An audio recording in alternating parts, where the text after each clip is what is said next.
ain't no stopping me. Got bands, I'ma run it up, it ain't no stopping me. I was broke, came up with a plan, now I'm the man, it ain't no stopping me. Got bands, I'ma run it up, it ain't no stopping me. I done ran up all these bands, up in hand to hand, made like 5 bands a day. I was broke, came up with a plan, now I'm the man, it ain't no stopping me. I done ran up all these bands, up in hand to hand, made like 5 bands a day. I was broke, came up with a plan, now I'm the man, it ain't no stopping me.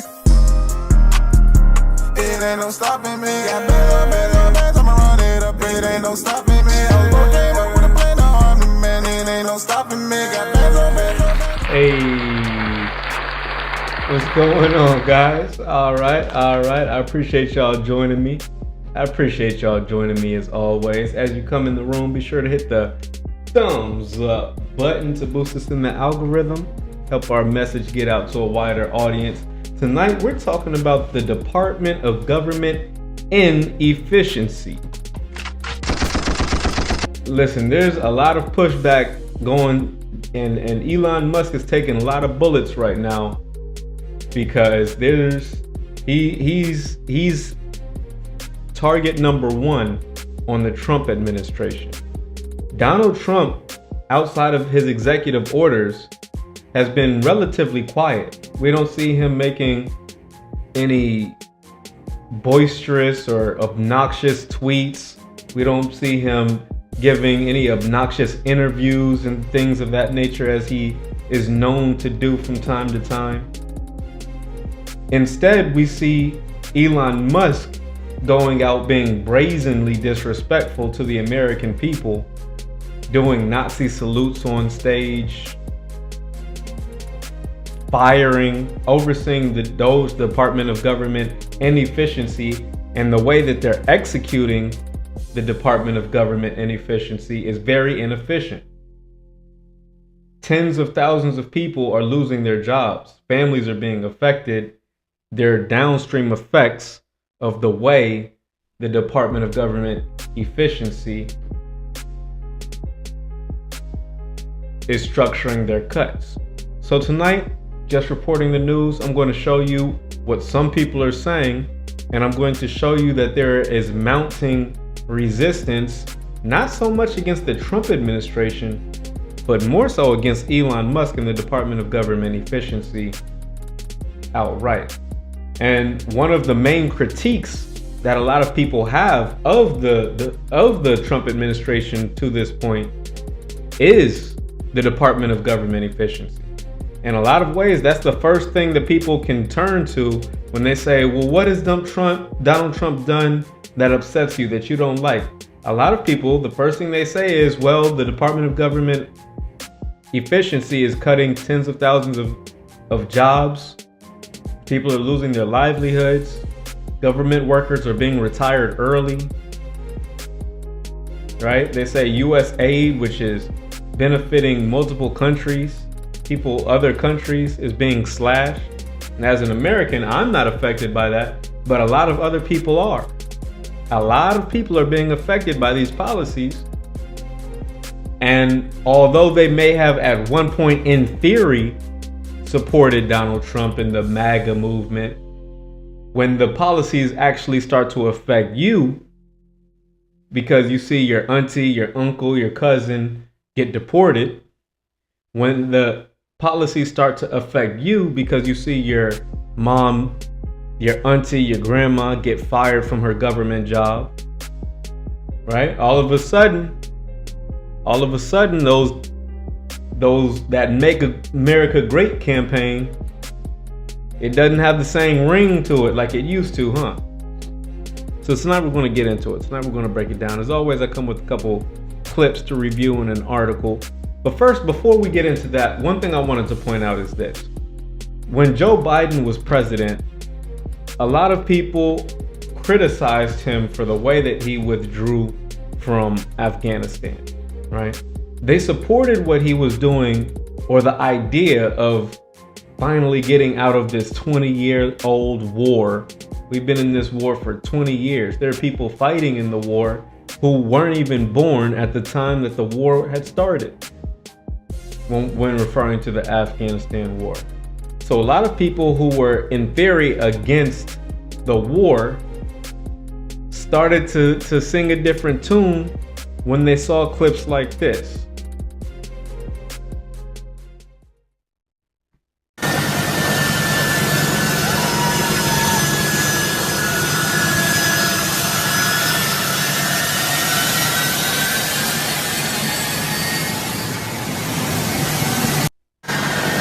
We see people hanging off airplanes because they were so scared, devastated of what would happen when America pulled out of Afghanistan. And when we saw images like this, a lot of Americans who, in theory, would like to support the withdrawal from these wars, they say, well, we don't want to create a vacuum. We saw what happened in Afghanistan. That was devastating. Why? Because of the execution. So although people might in theory have been with Joe Biden in his decision to withdraw from the war in Afghanistan, people criticized his execution, right? And I think we're seeing a similar thing. I think we're seeing a similar thing with DOGE, because while people support the Department of Government Efficiency in theory, the execution is they're basically using a chainsaw and starting slashing, but they're supposed to be efficient. They might need a scalpel, but instead of using a scalpel, they're using a chainsaw. Just start slashing. We're going to slash 10,000 jobs here, 20,000 jobs here, 80,000 jobs here. And you think all of those jobs were inefficient? Or is it these cuts that are inefficient? That's the question. And you know who's really starting to feel it is the veterans. The veterans are really starting to turn on Donald Trump and the DOGE, Department of Government Efficiency, because a lot of people thought that DEI meant black people. They thought that DEI was a euphemism for black people, until they found out that a lot of veterans were actually benefiting from these DEI policies. Not only that, we see they are, by definition, veterans are government workers. So when you're doing these mass cuts, of course veterans are going to feel that. And veterans are out en masse protesting, and they're not getting the coverage they deserve. Y'all check this out.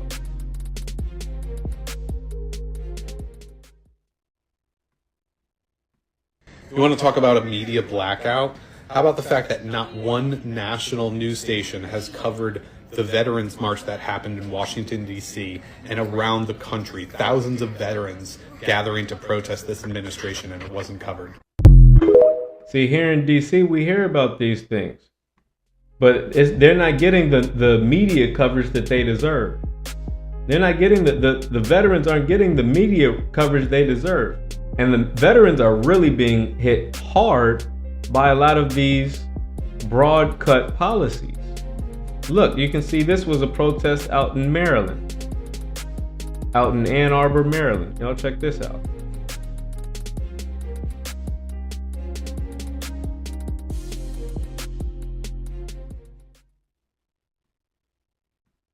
This is what democracy looks like. Tell me what democracy looks like. This is what democracy looks like. Tell me what democracy looks like. This is what democracy looks like. Tell me what democracy looks like. This is what democracy looks like. Tell me what democracy looks like. This is what democracy. So we can see that they're starting to, there's some growing resistance. There's a resistance that is growing. And that resistance is being targeted not so much at Donald Trump and his administration, but more so at Elon Musk and his Department of Government Efficiency. This is what one MAGA Trump voter had to say on the topic.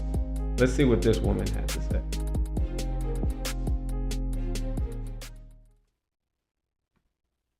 This flag used to hang there. This was the flag Jennifer Piggott proudly hung outside her home during campaign 2024. We had the flag. I had the shirt. I was I was a MAGA junkie. A MAGA junkie who thought her government job would be safe with Donald Trump in office.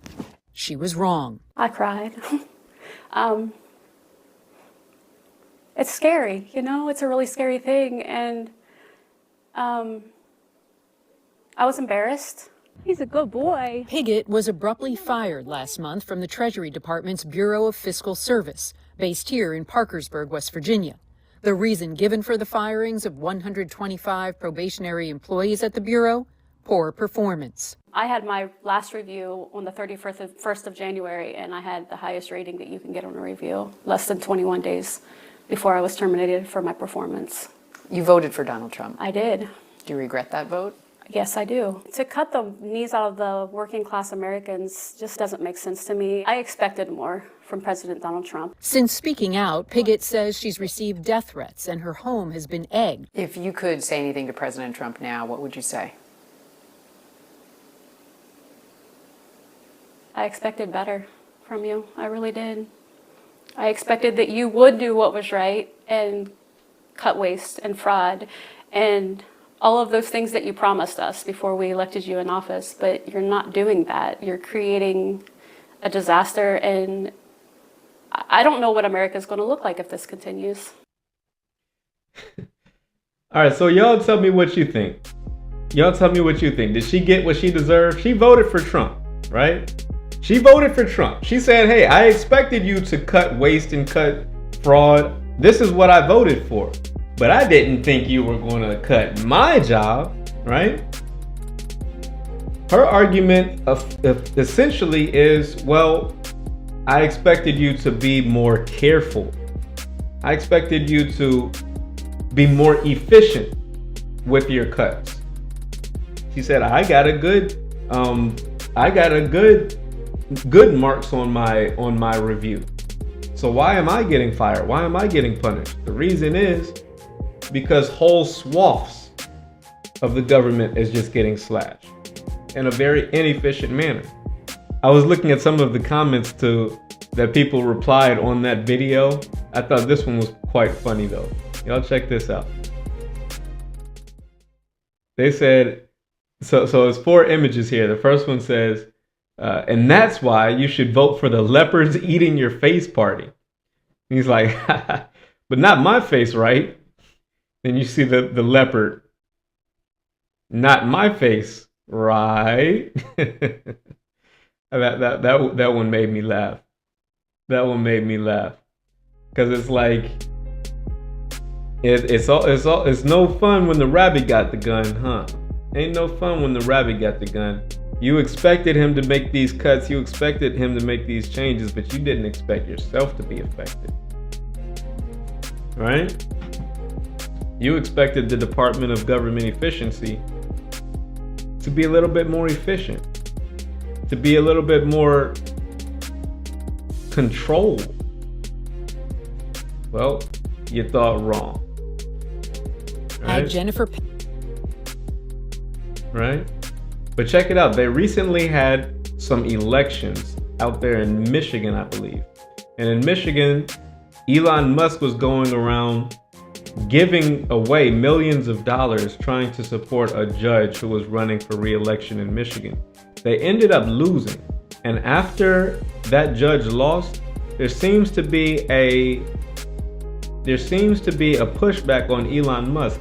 Even some rumblings about the option or the possibility that Elon Musk might drop down or step down from DOGE. Y'all check this out. Y'all check this report out.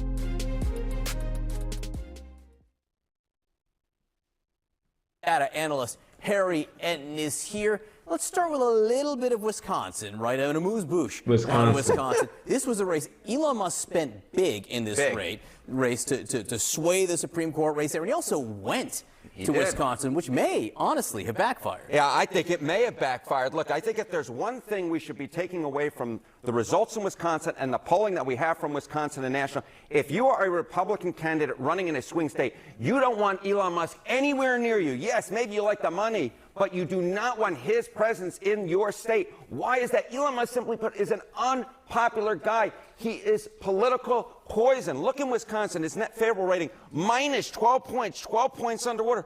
That is an even worse number when you look nationally. Look at that. It's minus 17 points. So if there's one big lesson to take away from Wisconsin is Elon Musk does not help Republicans when he shows up. If anything, the data suggests that he hurts them.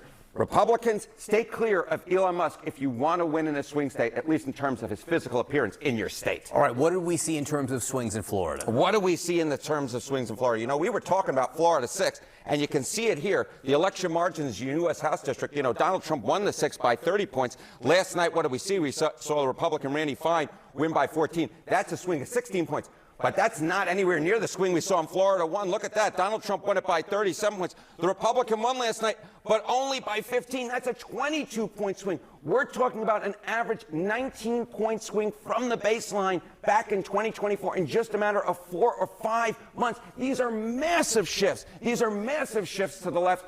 Democrats really have to like this, even if the Republicans add it to their majority in terms of what this potentially means down the road. You take this type of swing, you put it on some swing districts, that's very good news for Democrats. Now I wouldn't celebrate just yet. The Democrats have a long way to go. They won one election. I think that's a step in the right direction if you're a Democrat, but they've got a long way to go, especially when we start talking about the midterms and we start talking about 2028. Because I still don't see any legitimate Democratic candidates or stars who would be legitimate contenders in 2028. But we'll see. Well, we'll see. It's early. It's early. By the way, guys, I've got more clips for you guys. We're going to keep the conversation going. But if you've made it this far in the video, let me take a moment and salute you. I appreciate you for rocking with me. Be sure to hit the thumbs up button, guys. Be sure to hit the thumbs up. And let me tell you this, it's not just the veterans. I pointed out that there are veteran protests against the Department of Government Efficiency and this Trump administration, but we see just regular common folks starting to turn on Elon Musk. We see that we're in the middle of a delineation movement. So from a cultural level, seeing this foreigner, because mind you, Elon Musk he's South African, he's not American. So seeing this foreigner come to America, doing Nazi salutes, getting involved in our politics, right? Because imagine just the gall, the unmitigated gall. Imagine the cojones, the audacity you have to go to someone else's country, a country you're not from, go to someone else's country, get involved in their politics, their government, and start firing tens of thousands of people in someone else's country. What? Let's just take a moment and acknowledge that. That takes some real ego, a real God complex to feel comfortable enough that you would leave your country, move to someone else's country, get involved in someone else's politics and someone else's government, and start firing tens of thousands of people. Families are being affected. Families are being torn apart. Dad, what are you going to do? You lost your job. Mom, what are you going to do? How are we going to eat? How are we going to pay the rent? You just lost your job. Grandma, you're retired. What are you going to do from now? How are we going to pay the rent? For tens of thousands of people. You come over here starting affecting other people's lives. Then you have the audacity. You're over here brazenly doing Nazi salutes as if we don't notice. And then you're going to lie to our faces. Oh, it was, my heart goes out to you, as if we're all stupid, as if you can just tell us anything. You can piss on our leg and tell us it's raining, as if we don't have eyes. We have eyes. We know what we're looking at. We're not blind. We can see what you're doing. And you did it twice. The audacity. The caucasity. And at this point, even just the average Joe is starting to turn on him. One guy I like as a comedian, his name is Bill Burr. I like Bill Burr. Shout out to Bill Burr. Shout out to Bill Burr. I rock with Bill Burr. Bill Burr used to run with the late great Patrice O'Neal. If you don't know who either of these guys are, I would suggest you go and check them out. Shout out to Bill Burr and shout out to the late great Patrice O'Neal. R.I.P. R.I.P. Patrice O'Neal. He used to run with Bill Burr back when he was alive, and Bill Burr was had some interesting thoughts. Had some interesting thoughts on Elon Musk. I want y'all to listen to this. Check this out. It was funny. I made fun of the fucking Twitter guy for fucking Sieg Heiling not once but twice, and I never look at my emails. I was scrolling through my emails, and it said my Twitter account had been flagged for I don't even tweet anymore. It had been flagged for it. What a fucking baby. Just like Hitler. A fucking baby. How about the fact that the Twitter guy he's not even from here. He's from South Africa. He comes to this country and wants to turn it into a fucking dictatorship. He doesn't feel that we deserve democracy. Can you just imagine doing that? Going to another country and just deciding, yeah, you know what? I'm going to change this form of government because I've decided. Yeah, he doesn't mind living under a dictatorship as long as he's on the good side of it. Fucking laminated face cunt. Because that's another thing. All of these people that are into fucking Hitler, you know what I mean? And like look at this guy like he was some sort of fucking hero. The guy's one of the biggest fucking cowards ever. All the pain and all the suffering that guy's caused and the war crimes the Allies had to commit, firebombing fucking cities to get that motherfucker. When it came time for him to pay the price for all the suffering he caused millions and millions and millions of people. Did he face the music? Nope, he gave himself a nice, quick, painless fucking death. That's your fucking hero? Fucking coward is what he was. He should have faced the fucking music. Oh, excuse me, guys. Excuse me. I had to sneeze there. I appreciate y'all rocking with me. If you're enjoying this video, if you're enjoying the live, and if you're getting any value from watching, be sure to hit the thumbs up button. Hit the thumbs up button to boost us in the algorithm, guys. And if you haven't done so already, you gotta smash subscribe. Now, here's the thing. Ever since I played the clip that the judge out in Wisconsin, despite getting tens of millions of dollars from Elon Musk, lost his campaign, we see that national polling is giving Elon Musk himself a disfavorable rating of minus 17 points.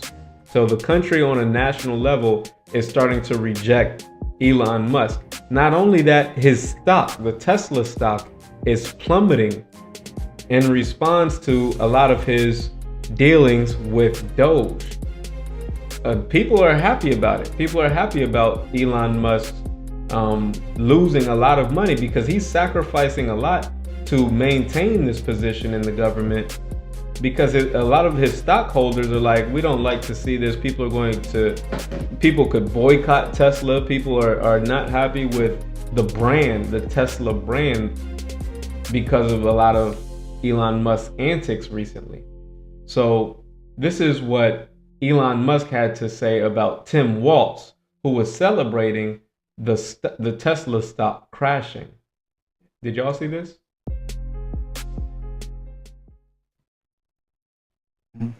Does that help Tesla? I mean, you had Tim Walz, who's a huge jerk, running around on stage with a Tesla stock price, where the stock price had gone in half.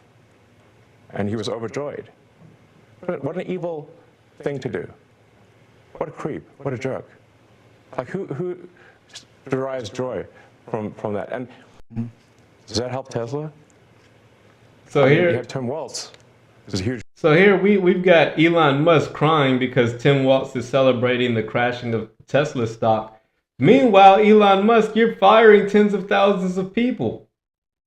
Elon Musk is breaking families apart, firing people, getting them sent home. Livelihoods are being lost, and he's crying because someone's happy that his Tesla stock is crashing.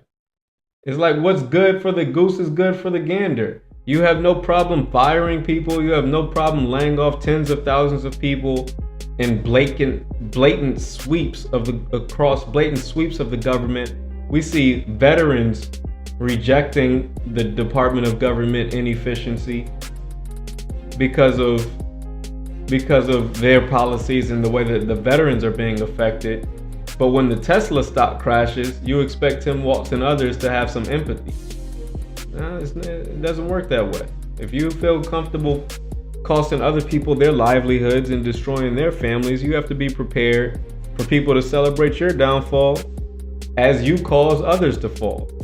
I mean, that's called karma. That's called karma. But because the Tesla stock is plummeting, and because there is so much pushback against the Department of Government Efficiency right now, as well as against Elon Musk specifically, there have started to be some rumblings that Elon Musk might step down. We're going to break into this article so you guys can see just exactly what I mean. Have y'all seen this? Headlines read, Trump privately telling cabinet members that Elon Musk will be stepping back within a few weeks.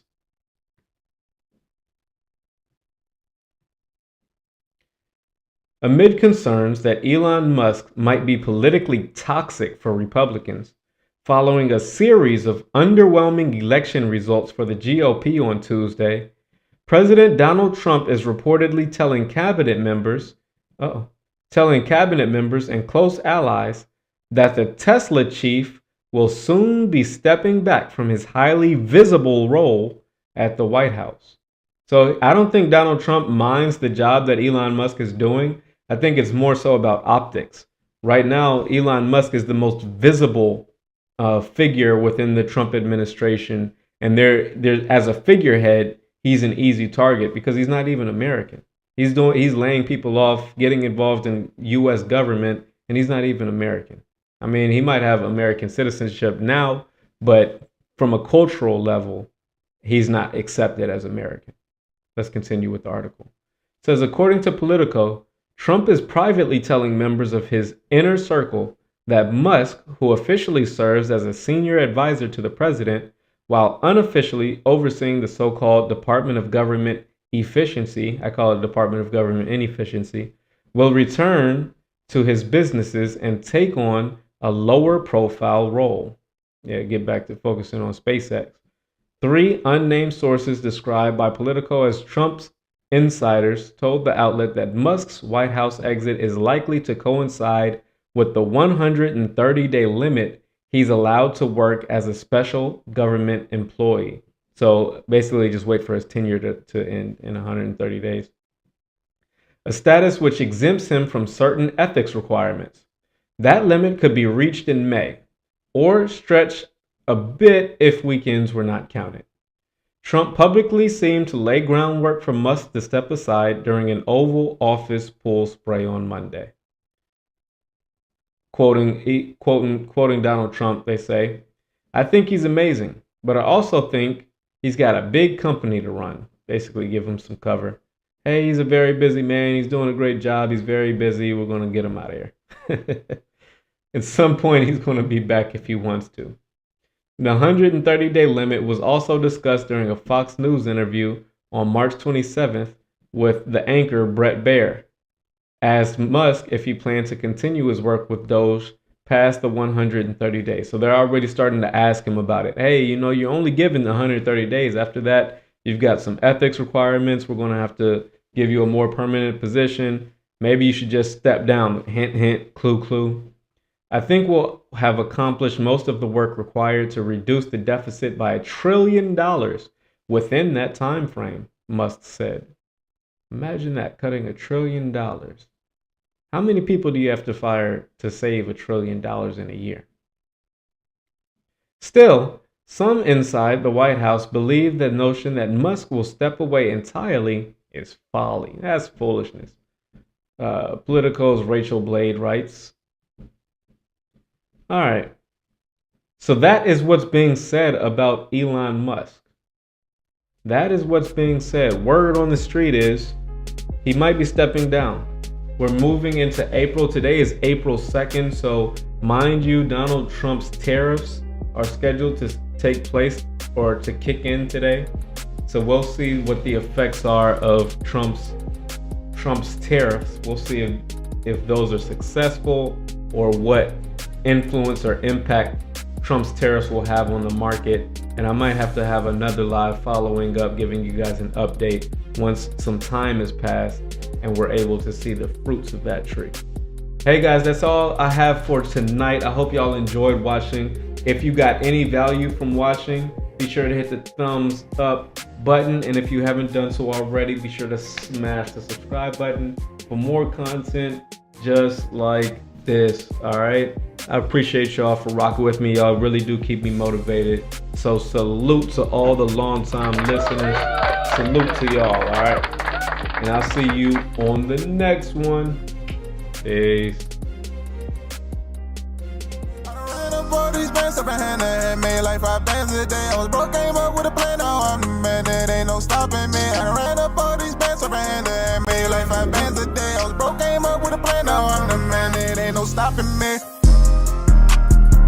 It ain't no stopping me. Got bands, I'ma run it up. It ain't no stopping